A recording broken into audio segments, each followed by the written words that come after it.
본 방송에서 제공하는 투자 정보는 투자 판단에 대한 조언입니다. 방송에서 제공하는 주식의 가치, 가격 상승 및 하락에 대해서는 방송사에서 보장하지 않습니다.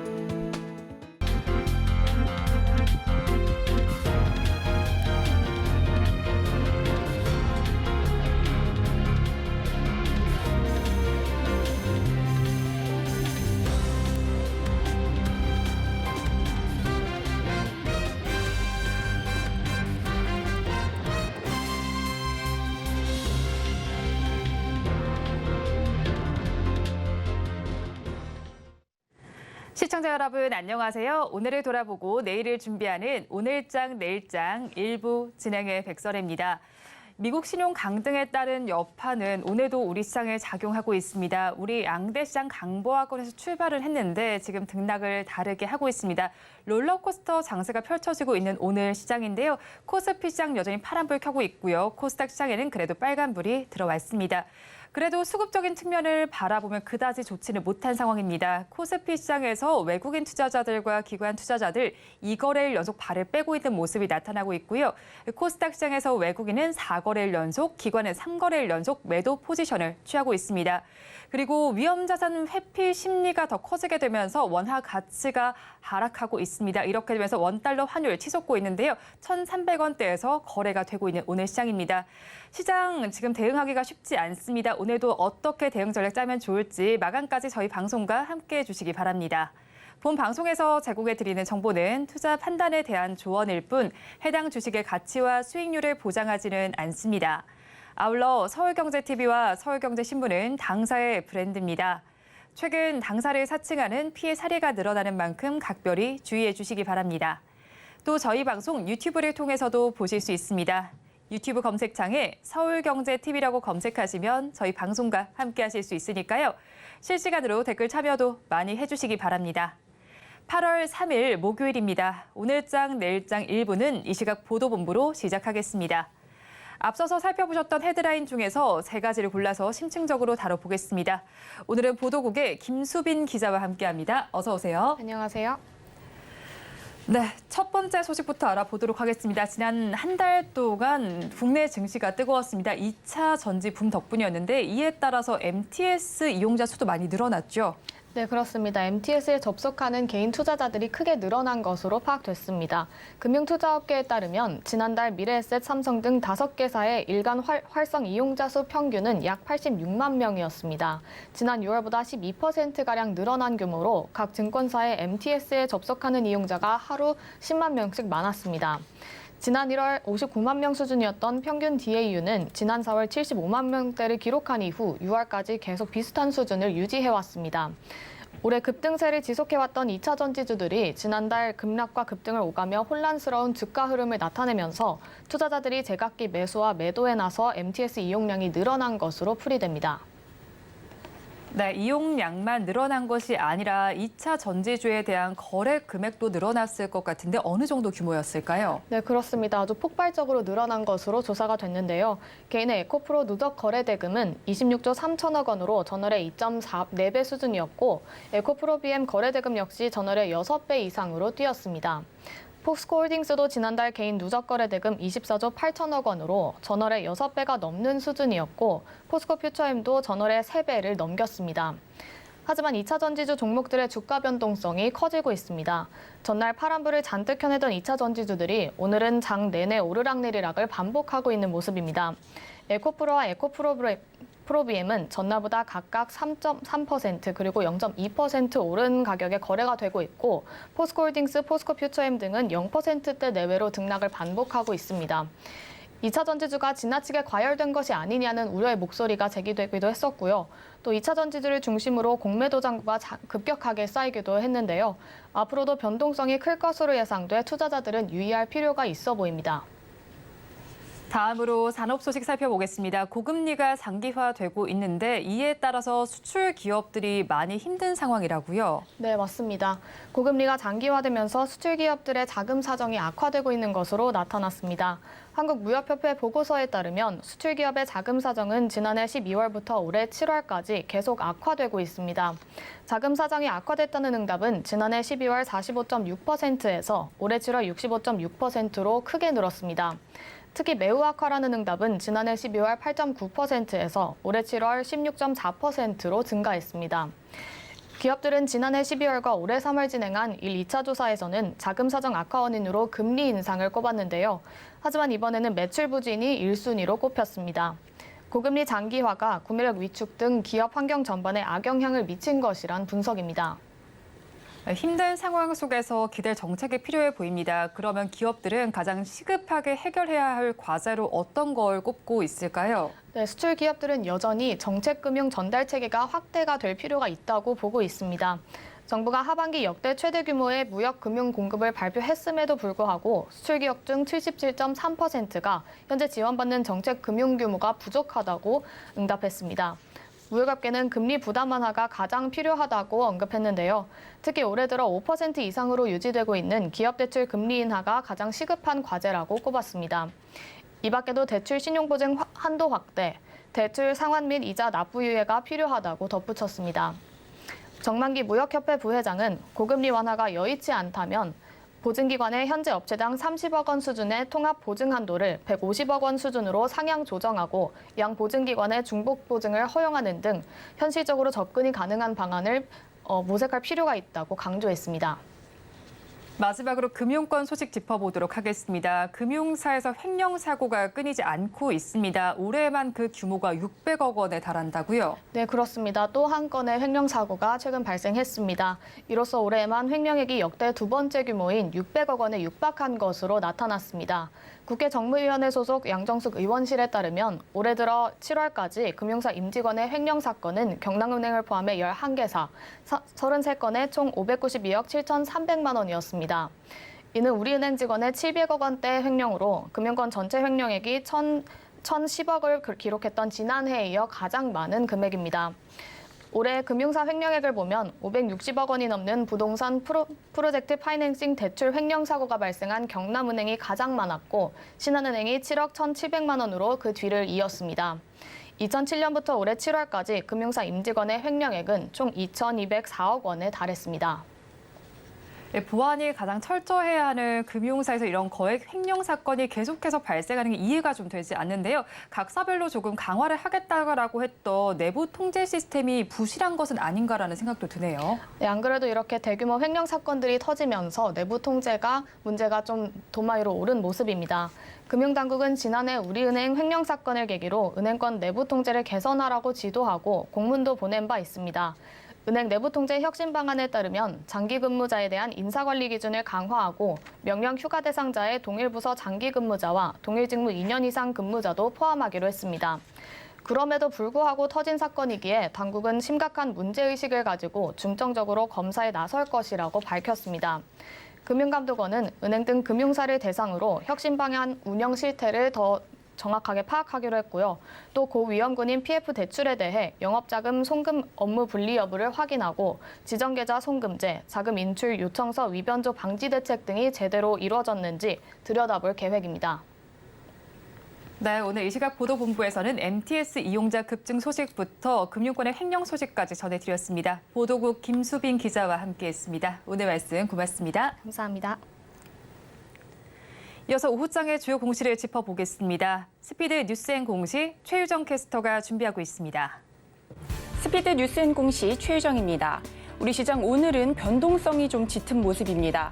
코스피 상승 출발했지만 외국인과 기관의 동반 매도세에 하락 전환하며 등락을 보이다 현재는 하락권에서 머무르고 있습니다. 코스닥 역시 빨간불 켜내며 상승 출발했는데요. 하지만 개장 직후 약세로 전환한 뒤에 개인만이 지수 방어에 나서고 있는 모습이었습니다. 현재도 코스닥은 등락을 거듭하고 있습니다. 이렇게 우리 지수 변동성이 좀 짙은 가운데 현재 코로나 신규 확진자 수가 5주 연속 증가세를 보이고 있습니다. 방역당국은 확진자 수가 하루 최대 7만 6천 명까지 증가할 수 있다는 관측을 내놓기도 했습니다. 현재 진단키트 판매량이 전주 대비 20%가량 증가한 가운데 진단키트 관련주가 들썩이고 있습니다. 이상 오늘장 주요 공시 먼저 살펴보도록 하겠습니다. M+ 살펴보겠습니다. M+는 2차 전지 조립 공정 제조 설비 공급 계약을 체결했다고 공시했습니다. 계약 금액은 367억 4,730만 원으로 이는 지난해 매출 대비 31.51%에 해당하는 규모입니다. 계약 기간은 2025년 3월 15일까지고 계약 상대방은 영업 비밀에 따라 비공개로 밝힌다고 하였습니다. 이어서 토비스 살펴보겠습니다. 토비스는 2분기 영업이익이 77억 원으로 전년 동기 대비 흑자 전환했다고 밝혔습니다. 같은 기간 매출액은 1,033억 원으로 전년 동기 대비 53.6% 급증했고요. 당기 순이익은 20억 원으로 흑자 전환했습니다. 이어서 다음 공시도 살펴보도록 하겠습니다. 이수앱지스입니다. 이수앱지스는 2분기 영업이익이 8,200만 원으로 전년 동기 대비 116.6% 늘어났다고 공시했습니다. 같은 기간 매출액은 163억 4,500만 원으로 전년 동기 대비 56.8% 증가했고요. 당기 순손실은 7,300만 원으로 96.2% 늘어났습니다. 이어서 마지막 공시 살펴보도록 하겠습니다.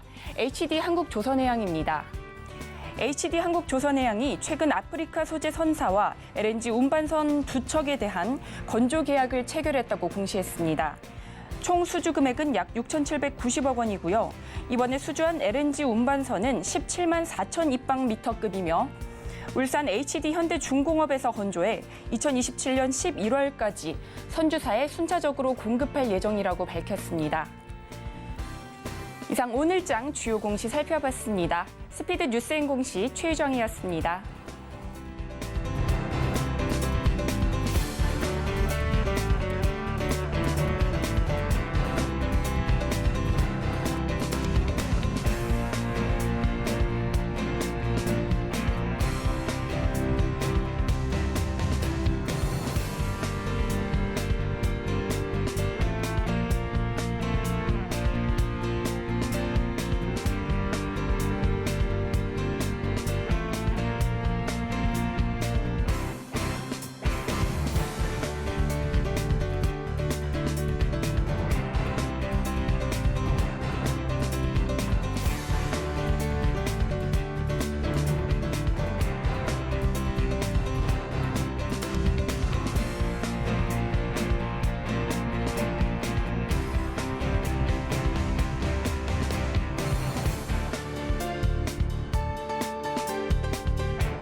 시시각각 변하는 시장의 이슈와 주가의 변동성에 투자 전략을 업데이트해보는 시간입니다. 오늘은 루크투자연구소의 임순재 대표와 함께합니다. 어서 오세요. 네, 안녕하십니까.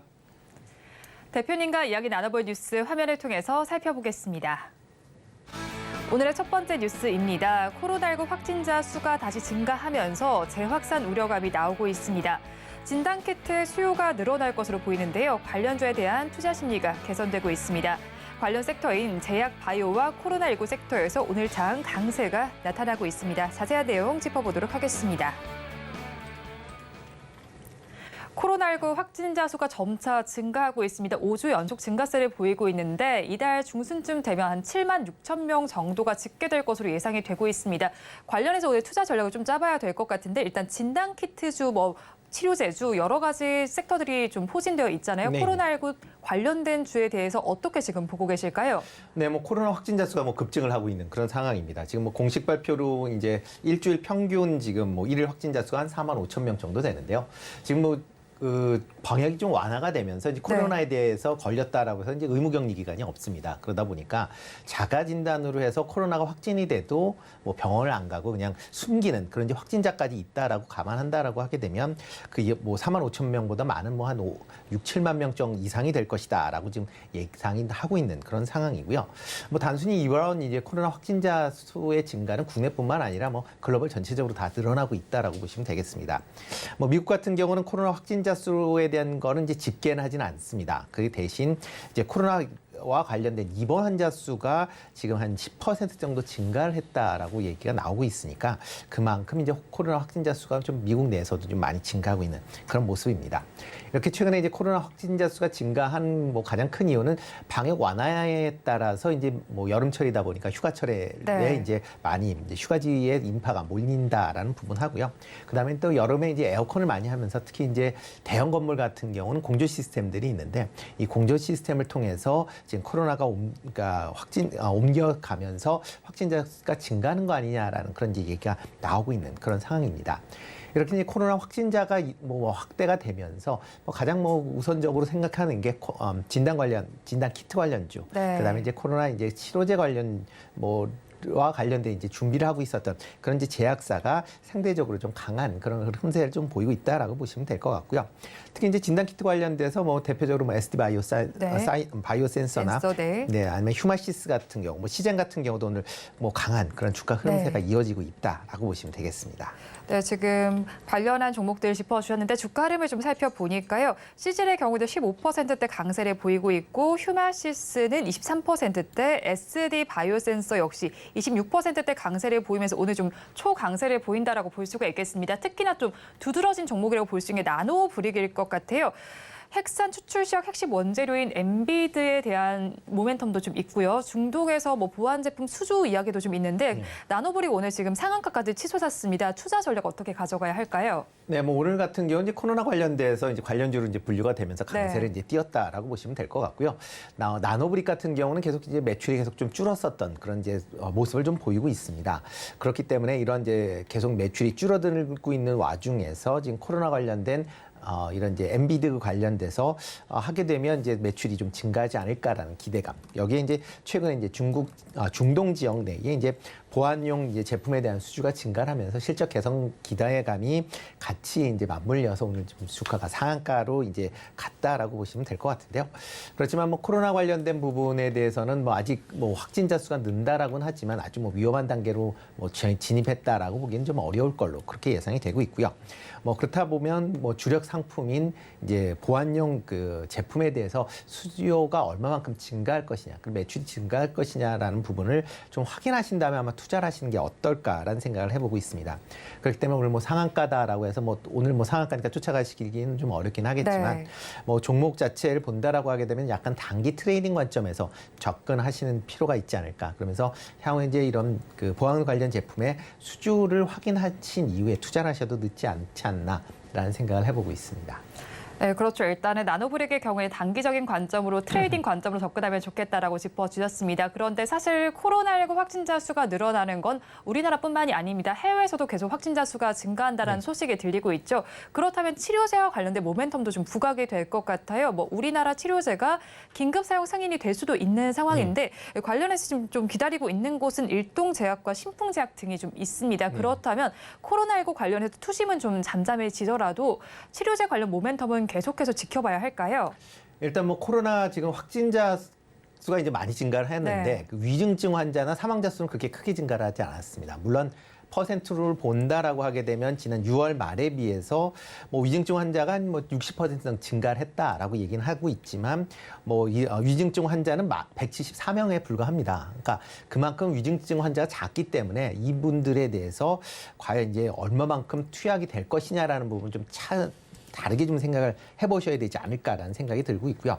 특히 이제 코로나에 대한 이제 사망률 자체가 0.02%를 기록을 하고 있습니다. 최근 이제 한 6개월 정도 이제 0.02%를 기록을 하는데요.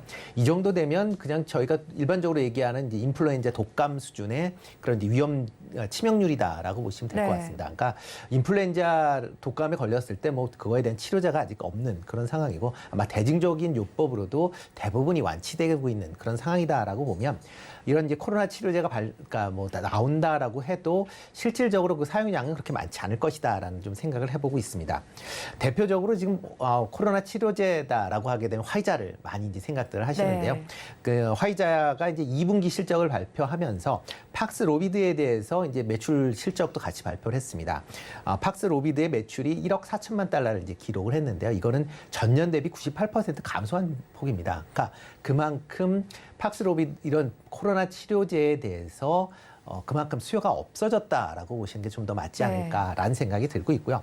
그렇기 때문에 지금 코로나 치료제가 새롭게 나온다라고 해서 시장에서 그렇게 크게 반영을 할 것 같지는 않습니다.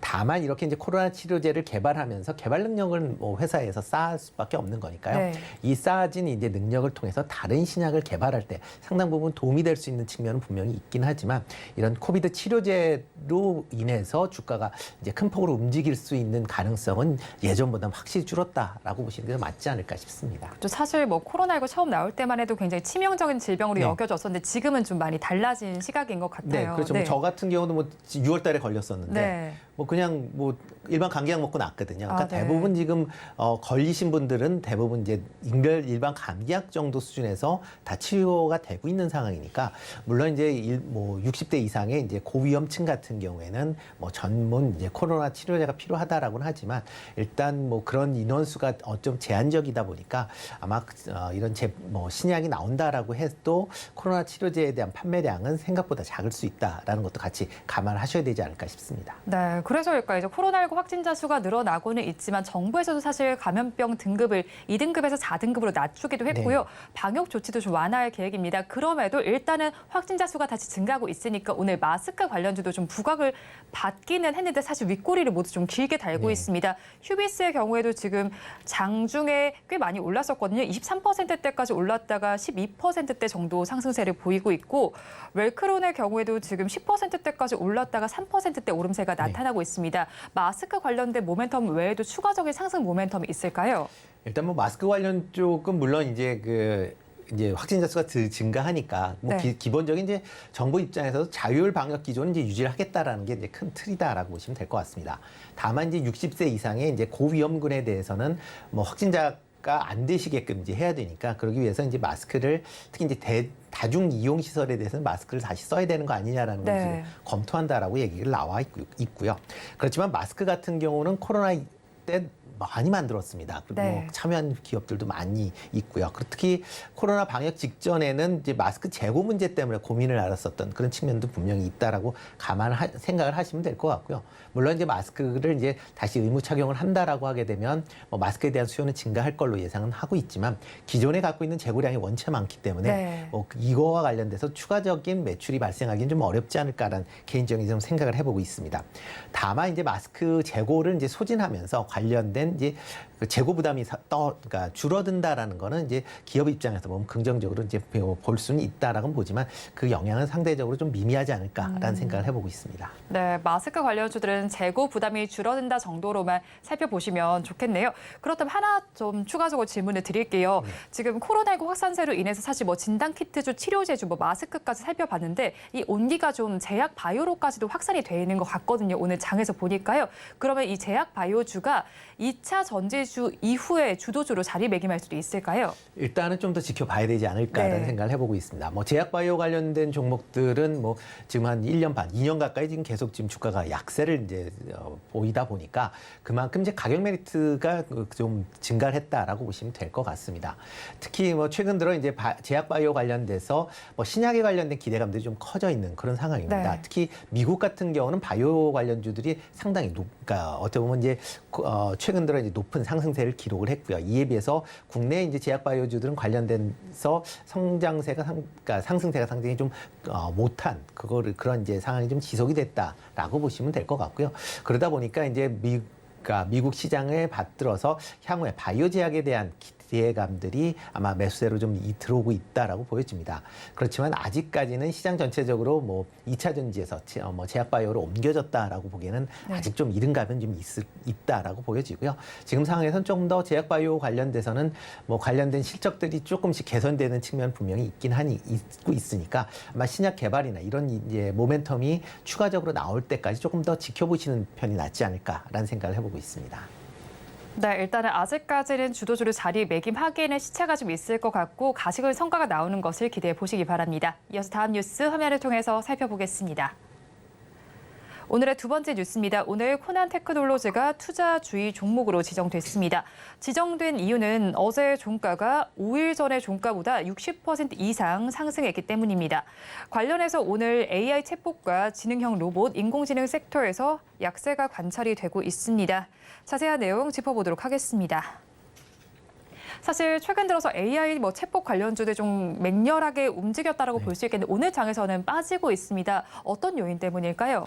네, 뭐 일단 미국의 이제 그 신용등급 하락의 영향이 좀 있지 않을까라는 생각이 들고 있습니다. 특히 이제 미국 내에서 이제 신용등급이 하락이 된다라고 하게 되면 미국의 국채 가격이 이제 올라갈 가능성, 그러니까 뭐 그러니까 금리가 올라갈 수 있다라고 보여지고요. 그렇다라고 하게 되면 성장주들이 상대적으로 이제 부담을 가질 수밖에 없다라고 보시면 될 것 같습니다. 거기에 이제 최근에 이제 그 네이버의 이제 그 하이퍼 글로벌 X 관련돼서 관련 기대감이 이제 모아지면서 관련 또 AI들이 이제 급등했었던 측면도 분명히 있습니다. 그렇기 때문에 이런 급등에 따라서 뭐 어떻게 보면 차익 매물이 지금 나오고 있는 거 아닌가. 뭐 미국 시장에서도 전일 뭐 AI 관련주들이 차익 매물이 나오면서 하락세를 보였었던 게 오늘 국내에서도 이어지고 있다라고 보시는 게 좀 더 맞지 않을까 싶습니다. 네, 그렇죠. 아무래도 미국 시장의 이슈를 받아서 우리 시장 역시 약세를 보인다라고 봐야겠습니다. 사실 AI 관련주 상승세 좀 주도적인 역할을 했다라고 할까요? 솔트룩스와 셀바스 AI가 굉장한 강세를 보였는데 오늘 장에서는 모두 좀 힘을 내지 못하고 있습니다. 솔트룩스는 오늘 투자주의 종목으로 지정됐고요. 또 어제 한국거래소는 셀바스 AI도 단기 과열 종목으로 지정한다고 예고를 했는데 이런 종목들은 저희가 지금 시점에서 어떻게 바라봐야 좋을지 궁금하거든요. 가지고 계신 분들께서는 어떤 대응 전략 가져가야 할까요? 네, AI 관련주들이 주가가 이제 많이 올랐죠. 네. 지금 뭐 화면에 보시다시피 지금 보면 이제 셀트룩스 같은 경우는 지금 뭐 거의 한 달 동안 이제 100% 정도 이제 올랐다라고 보시면 될 것 같고요. 뭐 셀버스 아이 같은 경우도 뭐 50%, 뭐 신성 델타테크는 뭐 약간 좀 예외적이다라고 좀 보시는 게 맞아요. 뭐 여기는 초전도 채 관련된 종목으로 이제 분류가 돼야 되니까요. 뭐 그러다 보면 AI 관련주들이 전반적으로 좀 높은 그런 이제 상승세를 이어갔다라고 보시면 되겠습니다. 그렇기 때문에 이런 AI 관련돼서 상승세가 높았기 때문에 그만큼 이제 차익 매물의 출회가 이제 있었다라고 보시면 될 것 같고요. 뭐 AI 성장과 관련돼서는 뭐 그렇게 큰 의견들은 없을 겁니다. 향후에 이제 성장 계속 꾸준히 있을 것이다라고 생각은 하지만 그렇지만 이제 현재와 같이 AI 관련된 종목들이 단기적인 실적을 낼 수 있느냐라는 부분 또 차체적인 다른 문제다라고 보시면 되겠습니다. 뭐 의료용 AI 같은 경우에는 이런 뭐 이전서부터 계속 AI 관련된 그런 이제 시스템들이 많이 이제 준비가 됐고 뭐 AI가 이제 붐이 불면서 관련된 뭐 수주가 계속 이어지면서 주가가 이제 상승하는 그런 모습을 보였는데 이런 대부분 이제 일반적인 AI 관련 종목들은 향후에 이런 성장 기대감 때문에 좀 많이 올랐다라고 보시면 될 것 같고요. 향후에 이제 실적으로 이제 이어지기까지는 조금 더 어떻게 보면 텀이 있을 수밖에 없으니까 그런 점도 같이 감안해서 이제 보셔야 되지 않을까. 그렇기 때문에 이제 AI 관련주들은 단기 트레이닝 관점에서 좀 보시는 게 더 맞지 않을까 싶습니다. 특히 최근에 이제 AI가 계속 확산이 되면서 미국을 중심으로 해서 AI 규제에 대한 논의가 다시 좀 되고 있거든요. 그렇다라고 하게 되면 향후의 성장성은 뭐 충분히 있다라고는 하지만 여러 가지 성장 과정에서 노이즈가 발생할 가능성은 충분히 있다라고 생각이 되고요. 그렇기 때문에 일단은 뭐 조금 수익이 어느 정도 챙기신 분들은 현금화하는 전략이 지금 상황은 좀 필요하지 않을까. 다만 이제 주가가 뭐 큰 폭으로 좀 조정을 받는다든가 하게 되면 저점 매수 관점에서는 뭐 계속 관심 있게 좀 보셔야 되지 않을까라는 생각을 해보고 있습니다. 네, 안 그래도 바로 다음 질문으로 저가 매수 해도 괜찮은지 여쭤보려고 했는데 저희 그럼 옥석 가리기 할 때 어떤 기준을 잡고 종목들을 바라봐야 할까요? 네, 일단 뭐 관련돼서 뭐 AI 관련 종목 중에서 이제 그 기술이 원천 기술이 있는지 여부를 네. 좀 확인해 보실 필요가 있지 않을까 싶습니다. 특히 이제 AI 시스템 만드는 쪽으로는 아마 우리나라 기업들 중에서 할 수 있는 기업은 이제 손꼽힌다라고 보시면 되는데요. 그 이유는 AI 시스템을 만들기 위해서는 보통 이제 수천억에서 수천억 단위의 이제 자금이 이제 필요하기 때문에 일단 뭐 우리나라 중소기업 입장에서 AI 시스템을 만들긴 좀 어려울 것이다라고 보여지고요. 대신 이제 AI를 활용하는 그런 이제 기술 중심으로 관련 기업들이 강세를 보일 걸로 예상이 되고 있습니다. 그러면 이제 AI 관련돼서 뭐 어떠한 게 이제 될 것이다라는 것보다 실질적으로 그런 기술을 갖고 있는 회사들 쪽으로 조금 관심 있게 보시면 좋을 것 같고요. 특히 이제 국내의 이제 대형 그 IT 기업들도 AI 시스템을 같이 만들고 네. 있습니다. 그렇기 때문에 뭐 네이버나 KT, 뭐 SK텔레콤, 그다음에 LG 같은 경우도 초거대 AI를 지금 활용을 하고 있으니까 그런 기업들과 이제 협업 관계가 있는 그런 회사 중심으로 아마 선별화될 가능성 크니까 그런 회사 중심으로 아마 매수를 하시는 게 좋지 않을까라는 생각을 해보고 있습니다. 네, AI 관련해서도 원천 기술을 가지고 있는 기업을 바라보자라고 짚어주셨습니다. 이어지는 화면을 통해서 토픽 종목은 확인해 보시기 바랍니다. 지금까지 루크투자연구소의 임순재 대표와 함께했습니다. 오늘 말씀 고맙습니다. 네, 고맙습니다.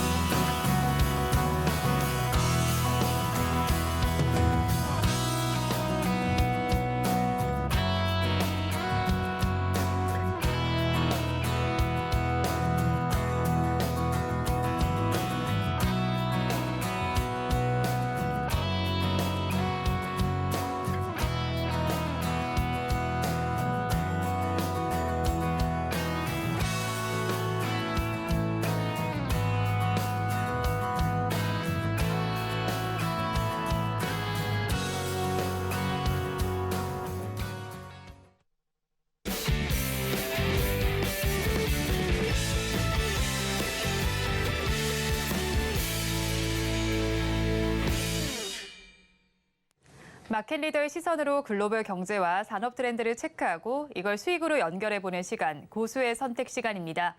오늘은 윤석천 경제평론가와 함께합니다. 어서 오세요. 네, 안녕하십니까. 평론가님과 이야기 나눠볼 주제 화면을 통해서 살펴보겠습니다. 전통적인 약세의 장인 8월입니다. 막이 드디어 올랐는데요. 우리 증시 역시도 이거래일 연속 좀 혼란스러운 모습을 보이고 있습니다. 그렇다면 대응 전략 어떻게 짜가면 좋을지 자세한 내용 짚어보도록 하겠습니다. 특히나 또 이 월가의 낙관론자도 살펴보면요. 8월 증시는 좀 차익 실현 관점으로 보자라고 하는 이야기도 나오고 있는데 네. 8월 장 저희 투자 전략 좀 어떻게 짜가면 좋을까요, 평론가님? 일단 월가의 분석은 대충 그런 것 같아요. 8원 네. 불안해. 그게 뭔지 모르지만. 네. 그다음에 뭐 톱니 같은 분은 펀드스의 창립자죠. 8월은 지저분한 달이 될 것 같다. 네. 이런 식으로 얘기를 하고 있어요. 근데 사실 역사적으로 놓고 보게 되면 사실은 8월이 평균치도 못 미치죠. 8월의 네. 수익률 자체가. 그다음에 9월 달은 사실은 마이너스 수익률을 기록하는 달입니다. 이게 근데 곰곰이 따져보면 좀 이유가 좀 있어요. 8월이 휴가를 사람들이 많이 가잖아요. 네. 근데 사람들이 휴가를 가면 여러 가지를 많이 생각을 하게 됩니다. 가령 뭐 그동안에 생각지도 않았던 미국의 금리 인상이 되면 이게 어떻게 되지? 초조해지고 불안해지는 거죠. 가령 네. 뭐 피치가 신용등급을 갖다가 그 등급을 갖다가 한 단계 낮췄는데 네. 이러면 내 주식 큰일 나는 거 아니야? 네. 이런 어떤 불안감들이 엄습을 한다고 그래요. 사실 그런 예는 우리가 좀 볼 수 있죠. 주말 같은 경우에 그런 불안감들이 많아서 블랙먼데이가 보통 월요일에 오는 이유도 바로 거기에 있다라고 얘기를 합니다. 그래서 사실 이제 8월 달 같은 경우에는 시장이 좀 비교적 안 좋은 거고요. 이제 톱니 같은 아까 그 말씀드린 전통적인 강세론자죠. 이분도 이제 8월 달에 약세를 점치는 이유는 네. 지금까지 미국 증시 같은 경우는 약간 오버슈팅한 느낌이 있거든요. 그러니까 기업의 이익이 뒷받침이 돼가지고 주가가 오른 게 아니라 단순히 이제 멀티플이 올랐다. 그게 이제 미래의 성장성이 됐든지 네. 뭐 이런 걸 보고서 이제 멀티플이 너무 과하게 올랐다는 거죠. 그래서 이제 조정은 좀 불가피하지 않느냐라는 어떤 논리를 펴고 있는 건데요. 다만 이제 톱니 같은 분은 사실은 이걸 8월 달 같은 경우에 전략적으로 대응해야 한다라고 얘기를 했습니다. 무슨 얘기냐면 올해 4분기부터 그러니까 빠르면 뭐 9월 말에서 10월 정도가 되겠죠. 굉장히 강한 강세장이 이어질 것이기 때문에 8월은 좀 전략적으로 대응을 해야 된다. 여기서 전략적이라는 걸 갖다가 해석이 어떻게 되냐면 저는 네. 좀 생각보다 좀 깊은 조정이 오면은 사실은 그동안 이제 좀 남겨뒀던 현금을 동원을 해서 네. 주식 매수 포지션을 취하는 걸 갖다가 난 전략적이라고 봅니다. 이 사람이 얘기한. 사실 뭐 이제 그런 의미가 있다라고 얘기하는 거고요. 어쨌든 8월 달의 장은 지금까지 펼쳐지는 거로는 우리나라나 미국 장이나 공이 네. 별로 재미없는 장? 뭐 이런 형식으로 지금 펼쳐지고 있는 건 틀림없는 사실인 것 같아요. 그렇죠. 이제 네네네. 사실 뭐 우리나라 장도 보면 8월 첫 거래일은 강하게 움직였다가 뭐 어제도 그렇고 오늘도 그렇고 뭐 시장의 흐름이 그다지 좋지는 네네네. 못한 것 그렇습니다. 같습니다. 예. 특히나 여기에 영향을 미치는 게 미국의 신용 등급이 강등했다는 소식 때문입니다. 그런데 네. 사실 앞서서 2011년에도 이렇게 강등된 사례가 있었잖아요. 네네네. 그랬다면 그때 이미 하락했으니까 한번 저희가 학습을 했잖아요. 네. 그러면 그때 하락 패턴을 반복하지 않을 수도 있지 않을까요? 지금 이제 네. 주식시장이 미국 주식시장이 그 약간의 조정세를 보인 거는 네. 사실은 피치발 네. 어떤 리스크가 아니라요. 네. 어제 그 ADP에서 민간 고용 보고서가 발표가 됐습니다. 네. 사실은. 그래서 그게 그 시장의 전망치로는 ADP가 예상하기에는 한 19만 명 정도가 나올 거라고 했는데 이게 32만 명을 넘었어요. 네. 굉장히 강한 그 어떻게 보면 고용 시장을 갖다가 여실히 보여주고 있다라고 얘기할 수가 있겠죠. 그 ADP에서 발간하는 그 노동 보고서 같은 경우에는 사실 네. 그렇게 신뢰성은 없습니다. 이제 뭐 조금 있으면 발표될 노동부에서 이제 실제로 발표하는 것들이 굉장히 신뢰성은 네. 없고 정확한 건데 어쨌든 그게 컨센서스보다 굉장히 과열된 노동시장으로 나왔기 때문에 9월 달에는 분명히 또 한 번 이 금리 인상이 있을 거라는 어떤 우려들 이런 것들이 네. 사실은 증폭이 됐다라고 봐야 되는 거고요. 네. 지금 이제 피치가 네. 미국의 신용 등급을 트리플 A에서 AA 플러스로 한 단계 낮췄는데요. 네. 사실 이거는 1년 전부터 이미 그 피치가 부정적 관찰 대상으로 놓고 본 거죠. 어떤 이유 때문에 피치는 이렇게 부정적 관찰 대상을 이제 규정을 했었나요? 미국의 재정 적자가 3년 동안 앞으로 심해질 거고 네. 25년 되면은 GDP의 한 118%를 갖다가 넘어갈 거고 네. 그다음에 무엇보다도 민주당과 공화당이 계속 으르렁거리면서 싸우잖아요. 그래서 부채 한도 협상이 잘 안 이루어질 거다라는 어떤 견해들 네. 이런 것들이 이제 피치가 신용등급을 낮춘 배경입니다. 네. 근데 그때랑 지금이랑은 상황이 굉장히 많이 달라요. 그 당시에는 이제 스탠다드 포어스가 먼저 그 깃발을 끊었죠. 네. 등급을 갖다가 하락하는데 그 다음에 이제 거기에 무디스가 동참을 했습니다. 네. 피치는 그 당시에는 좀 늦게 이제 신용등급을 하락을 했죠. 네. 근데 이제 글로벌 3사 가운데 신용등급 뭐 신용평가에서 3사 가운데 사실 피치가 약간 좀 지명도가 떨어지잖아요. 네. 그러니까 다른 두 개 회사에 비해서 그렇게 큰 어떤 영향을 갖고 있다 이렇게 네. 보기는 상당히 어렵고요. 무엇보다도 미국의 경제 상황 자체가 그때랑 판이하게 다릅니다. 네. 2011년은 금융위기 얼마 지나지 않은 상황이잖아요. 네. 그 당시에 이제 미국의 실업률 같은 경우는 여전히 9%가 넘었었고 지금 미국의 실업률은 거의 완전 고용 상황 아니겠습니까? 네. 경제 성장도 뭐 지금 뭐 2.4% 2분기의 연줄이지만 네. 이런 식으로 이제 미국으로서는 어떻게 보면 고도 성장을 달리고 있는 거고 미국 경제가 굉장히 탄탄하기 때문에 경착륙 우려도 없고 완전히 골드락스 상황이라고 얘기할 수가 있는 거죠. 네. 그래서 완전히 그때랑 지금이랑은 다른 거고요. 특히 무엇보다도 사실은 우리가 한번 경험했던 리스크는 그 리스크의 강도 자체가 열버지게 돼 있습니다. 네. 왜냐하면 맥집이 생겨버리는 거예요. 네. 한번 경험했으니까. 아니, 그 당시에도 네. 그렇게 큰 일이 벌어졌는데 네. 뭐 한 달 동안에 한 20% 정도 주가가 낙폭을 키웠죠. 그렇지만 언젠가는 회복이 되더라. 근데 지금은 그때랑 비교할 수 없는 경제 상황인데 이게 과연 무슨 타격이 있을 거냐라는 것들. 그다음에 이제 그 신용평가 회사가 3개사가 있지 않습니까? 네. 이 3개 회사 모두가 한 곳을 향하고 있으면 네. 똑같이 가령 뭐 미국의 어떤 그 국가 신용 등급을 갖다 똑같이 그 내렸다라고 한다면은 네. 시장에 미치는 영향이 굉장히 컸겠죠.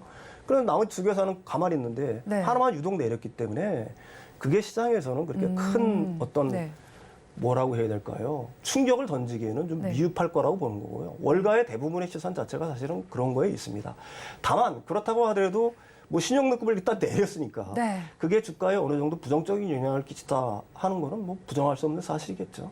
네, 그렇죠. 예. 뭐 신용평가사가 한 군데만 있는 것이 아니고 세 군데가 있는데 그중에 한 군데에서 지금 신용 등급을 하향 조정했는데 그것의 요인으로만 뭐 지수가 빠지는 것은 아니고 고용 지표 때문에 영향이 좀 더 큰 것 같이 들리네요, 평론가님. 사실 네. 그걸로 인해서 장 초반에 네. 떨어지는 것보다는 네. 그 ADP 그 발표가 나고 고용보고서 발표가 네. 나고 낙폭을 키웠어요. 그러니까 실제로 미국에서 두려워하는 거는 미국의 네. 투자자들이 두려워하는 거는 9월 달에 그 연준의 강한 어떤 다시 한 번의 긴축 뭐 이런 거를 갖다 실제로 염려를 하는 거지. 네.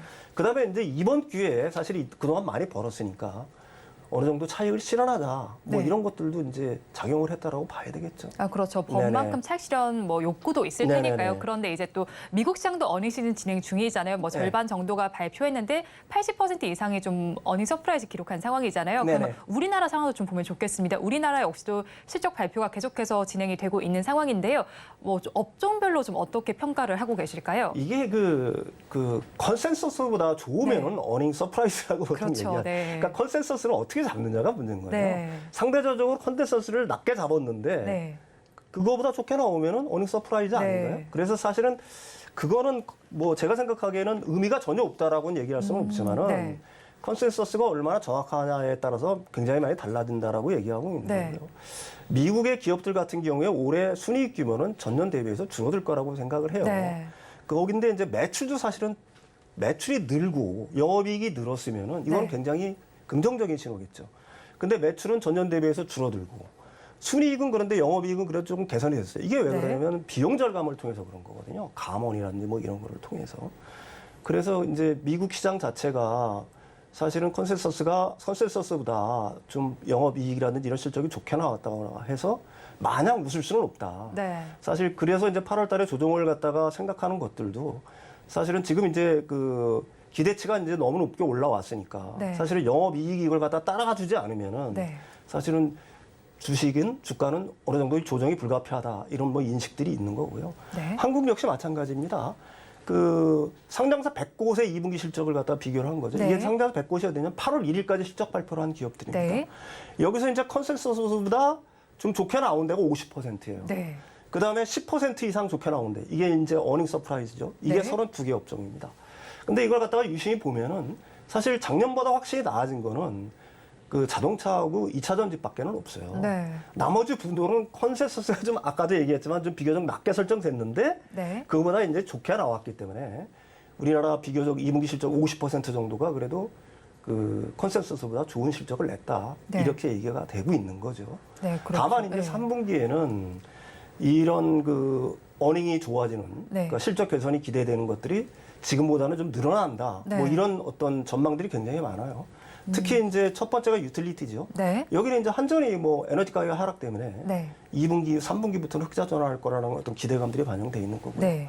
자동차는 역시 계속 좋죠. 뭐 3분기에도 사실 좋을 계속 거다. 좋다라는 이야기는 나오고 네, 있죠. 네네. 네. 그다음에 철강 같은 경우에는 이제 철강 가격 자체가 중국에서 약간 회복이 되고 있는 네. 단계니까 그것 때문에 이제 3분기에는 좀 나아질 거다라고 보는 거고 마찬가지로 IT 하드웨어 분야도 반도체 예고가 이제 감소하고 있으니까 조금 나아질 거라고 보고 있는 거고요. 네. 그러니까 다시 말해서 결론적으로 얘기하면 3분기 실적이 그래도 2분기 실적보다는 훨씬 좋아질 거다. 한국 경제의 저점이 네. 통과하고 있다. 아, 네. 이런 전망들 갖다가 보이고 있는 거죠. 예. 네, 일단은 상장사 실적을 봤을 때도 한 50% 정도가 좋은 실적을 발표한 것 같습니다. 컨센서스는 상회하는 실적을 발표했고 2분기 이후에 3분기가 더 좋을 것이다라는 전망도 나오고 있다라는 점 짚어주셨습니다. 그런데 7월 시장을 사실 돌아보면요, 평론가님, 네. 2차 전지를 빼놓고 말할 수가 없을 것 같습니다. 특히나 뭐 7월 말쯤에 급락세를 좀 많이 보이기도 했었잖아요. 그런 네네. 만큼 투심이 많이 흔들리는 상황이었습니다. 네. 그런데 이제 흔들리고 있지만 아직까지 개인 투자자들, 뭐 많은 투자자분들께서는 2차 전지에 관심을 많이 가지고 계실 것 같거든요. 8월에 투자 전략 어떻게 가져가야 할까요? 일단 그 2차 전지 쪽에서의 펀더멘털이 바뀐 건 하나도 없죠. 네. 그렇죠? 뭐 어떤 회사가 뭐 불법을 저질렀다거나 아니면 뭐 바인딩 계약이 취소가 됐다거나 네. 아니면은 뭐 그 사람들의 어떤 그 미래 실적 그거에 대한 어떤 전망이 낮아졌다거나 이런 건 하나도 없는 겁니다. 네. 단지 변한 거는 일반적인 어떤 투자자들의 어떤 투심의 약간의 변화가 있었고요. 네. 일방적으로 이제 올라갈 거라고 기대했던 어떤 투심을 갖다가 변화시킨 거는 분명히 저는 어떤 커다란 힘이 작용을 했을 거라고 저는 생각을 합니다. 네. 그게 뭐 단언할 수는 없지만 일시에 어느 큰 세력의 공매도를 눌러버리고 네. 그래서 주가를 급락시키는 틈을 타서 거기에 일반 개미들 투심이 흔들리면서 일반 개미들이 이제 그동안 갖고 있던 그 주식들 갖다 처분을 하면서 네. 사실은 뭐 차익 매물들 같은 것들이 여전히 나왔던 거고요. 그러면서 이제 그 공포감을 갖다가 조성시키는 데는 성공을 했다라고 봐요. 네. 그래서 어느 정도 2차 전지에 쏠렸던 그 개미들의 어떤 투심을 갖다가 어느 정도 흔든 거는 맞다. 그렇지만은 그게 뭐 제가 생각하기에는 그래요. 그렇다고 그래서 2차 전지 쪽의 어떤 가능성, 그다음에 2차 전지의 어떤 실적, 그다음에 미래의 어떤 성장성들이 훼손된 건 아니다. 네. 그러니까 이런 어떤 변동성들은 사실은 8월 내내 계속될 가능성이 높아요. 뭐 지금도 공매도는 계속되고 있는 거고 네. 어느 정도 내리면 다시 쇼커버링해서 또 올리고 그래서 공매도 대비율 같은 것들이 지금 공매도 세력들 같은 게 확실히 줄었죠. 네. 그러니까 그동안에 엄청난 손해를 봤던 것들이 이제 그 폭을 갖다 좁혀놨다는 얘기입니다. 그래서 이제 이런 상황은 사실은 이제 그 8월 달 내내 네. 사실은 굉장히 큰 변동성이 큰 장세는 계속될 거라고 보는 거죠. 그래서 2차 전지 쪽을 생각하시는 분들이 있으면은 네. 제가 생각하기 이건 굉장히 좋은 기회다. 저는 개인적으로 이렇게 생각을 해요. 조정이 올 때마다 네. 반드시 분할로 네. 조금씩 그동안 못 사서 네. 애만 태웠던 종목들을 조금씩 담아놓으면은 분명히 장기적으로는 커다란 좋은 성적이 있을 거라고 저는 생각합니다. 네, 8월 장에서도 뭐 2차 전지주는 변동성이 좀 크게 나타날 것이고 조정 시에는 매수하면서 분할로 매수하면서 대응하면 좋겠다라는 관점을 제시해 주셨는데요. 사실 2차 전지주에 대한 열기는 좀 끊이지 않았던 것 같습니다. 특히나 뭐 에코프로 그룹주를 향한 투심이 집중이 되면서 비투도 많이 늘어났었잖아요. 그런 만큼 네. 증권사에서도 사실 신용 대출이 많이 늘어났습니다. 그럼 미수가 좀 발생할 가능성도 높아질 것 같은데 네. 2차 전지주에 다시 또 불씨가 붙게 된다면 네. 이 사태가 갑자기 또 SG증권발 사태처럼 확산될 수도 있지는 않을까요? 글쎄요. 네. 만약에 지금 다시 한번 가령 네. 뭐 에코프로라든지 아니면 2차 전지의 주요 그 기업들의 어떤 네. 주식이 가령 뭐 하루에 막 한 20~30% 어떤 네. 등락을 거듭한다라고 하게 되면은 지금 이제 신용 잔고라든지 이런 것들이 과거에 비해서 좀 많이 올라왔죠. 우리 4월 달까지 SG 사태가 터지기 전까지 한 20조 원 정도 됐는데 네. 그동안 쭉 감소하다가 다시 20조 원 정도가 됐고요. 미수금 규모도 지금 한 7천억 정도 규모니까 네. 그게 평균 대비 한 3배 정도 늘어났다고 봐야 되는 거예요. 그러니까 이 개미 투자자들 같은 경우들도 네. 사실은 어떻게 보게 되면 트레이딩에 대한 어떤 관점으로 네. 사실은 이쪽으로 많이 좀 네. 관심을 갖고 있는 것 같아요. 그러니까 이게 근데 사실은 우리나라 그 주식시장의 고질병이라고 저는 생각을 합니다. 보통 개인 투자들은 좀 중장기적인 어떤 투자들을 해야 되는데 네. 그걸 못하게 어떤 세력들이 네. 가령 뭐 큰 세력들이 어느 정도 올라가면은 무차별적으로 공매도를 써가지고 주식을 이런 식으로 떨어지고 하니까 네. 사실은 어떤 개미들이 네. 아 내가 이걸 갖다가 진짜 좋은 목적으로 좀 믿고 가기가 힘든 믿고 것 가기가 같아요. 너무 네. 힘들다. 그래서 국장은 너무 힘들다라는 얘기가 항상 네. 나오는 거고. 그러니까 단타 위주의 어떤 전략들을 갖다가 이 사람들이 쓰게 될 수밖에 없는 네. 거예요. 또 그런 글들이 뭐 SNS라든지 이런 데 끊임없이 올라오는 거고. 네. 그게 반드시 뭐 제가 생각하기에는 개인들이 주도해서 그런 움직임을 만들어낸다기보다는 사실은 그 일종의 회전율이 높아지면 높아질수록 우리나라 증권사들은 커다란 이익을 보잖아요. 그래서 그런 걸 갖다 조정하고 있는 건 아닌가 혹시라도. 네. 뭐 이런 생각들도 한편으로는 듭니다. 어쨌든 지금 그런 식으로 이 단타에 몰리는 것들이 굉장히 많아요. 개인 투자자들이. 근데 저는 뭐 그거 굉장히 위험한 행태다. 네. 저는 이렇게 생각을 합니다. 특히 미수 같은 경우에는 당일 매도를 하지 않으면은 네. 사실은 자칫하면은 반대 매매에 걸릴 수도 있는 거고 뭐 이런 식으로 굉장히 위험한 상황들이 연출이 될 수 있기 때문에 사실 일반 투자자가 네. 진짜 전문 트레이더만큼 어떤 트레이딩에 그렇게 능하지 않는 이상 네. 이런 식의 어떤 단타 플레이는 네. 굉장히 위험하다 네. 이렇게 말씀드릴 수가 있을 것 같아요.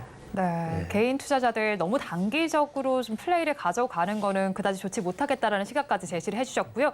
그런데 이렇게 2차 전지적인 파도를 타고 있다라고 봐야 할까요? 이런 상황 속에서 반도체 주로도 좀 시각이 좀 쏠리는 것 같아요. 사실 네. 뭐 감산 이슈도 있고 앞으로는 반도체와 관련된 업황도 나아질 것이라는 분석이 나오면서 관심이 쏠리는 것 같은데 그렇다면 반도체주에 대한 투자 전략은 저희가 어떻게 챙겨가면 좋을까요? 반도체주가 됐든지 아니면 네. 2차 전지가 됐든지 아니면 그 밖의 섹터가 됐든지 네. 좋은 기회에 투자하는 게 그게 제일 좋은 거예요. 그러니까 주식이라는 거는 기업이 만드는 거고 기업 이익이 주가를 만드는 거거든요. 그러니까 보통은 우리가 이제 섹터라는 말을 많이 하잖아요. 가령 뭐 2차 전지 섹터에서 벗어나서 가령 뭐 반도체주의 섹터로 또 몰려가고 아니면 반도체주 섹터에서 가령 뭐 로봇주로 가고 AI주로 가고 네. 이런 식으로 이제 순환매를 갖다가 부추기는 세력들이 있단 말입니다. 네. 저는 가장 좋은 거는 반드시 2차 전지에 쏠릴 뿐만이 아니라 그거는 내가 생각하기에도 좀 문제가 있다라고 봐요. 대신 모든 섹터에 걸쳐서 좋은 기업에 대해서 그런 기업에 대해서 어떤 투자하는 행태는 굉장히 바람직하죠. 근데 일부러 누군가가 의도를 해서 아직 실체도 없고 네. 허상만은 있는 어떤 섹터를 갖다가 띄우고 네. 자기들이 먼저 선점을 하기 위해 개미들이 거기 들어가면 자기들은 쏙 빠져나오고 일종의 개미털이 방식으로 순환매가 강조되고 있는 건 혹시 아닌가. 그래서 그런 염려를 하게 되는 거고요. 반도체 같은 경우에도 제가 몇 번 얘기를 드렸지만은 우리나라에 굉장히 좋은 종목들이 있습니다. 네. 근데 실적이 뒷받침되는 좋은 종목들이 있어요. 네. 그게 부품주가 됐든 장비주가 됐든지 간에. 네. 그런 종목들을 골라서 비교적 중장기적인 투자를 하신다 그러면 그건 역시 좋은 성과가 있을 거라고 저는 봅니다. 네, 그렇죠. 네, 네. 반도체주 내에서도 좀 중장기적 투자하면 좋겠다라는 의견까지 제시해 주셨습니다. 지금까지 윤석천 경제평론가와 함께했습니다. 오늘 말씀 고맙습니다. 오늘장 내일장 일부에서 전해드렸던 핵심 이슈 속 실제 수익으로 연결해 볼 만한 전략들 화면을 통해서 제시해 드리겠습니다. 오늘장 내일장 일부의 핵심입니다. 코로나19 관련주는 단기 트레이딩이 필요하겠습니다. 그리고 다음으로 플리토는 언어 데이터로 AI 시장 장악력을 확대해 볼 수가 있겠고요. 마지막으로 8월에서 9월 시장은 하락을 유의해 봐야겠습니다. 섹터보다는 기업을 살펴보시면 좋겠습니다. 본 방송에서 제공해드리는 정보는 투자 판단에 대한 조언일 뿐 해당 주식의 가치와 수익률을 보장하지는 않습니다. 아울러 서울경제TV와 서울경제신문은 당사의 브랜드입니다. 최근 당사를 사칭하는 피해 사례가 늘어나는 만큼 각별히 주의해 주시기 바랍니다. 오늘장 내일장 1부에서 준비한 소식은 여기까지입니다. 저희는 잠시 후 2부로 돌아오겠습니다.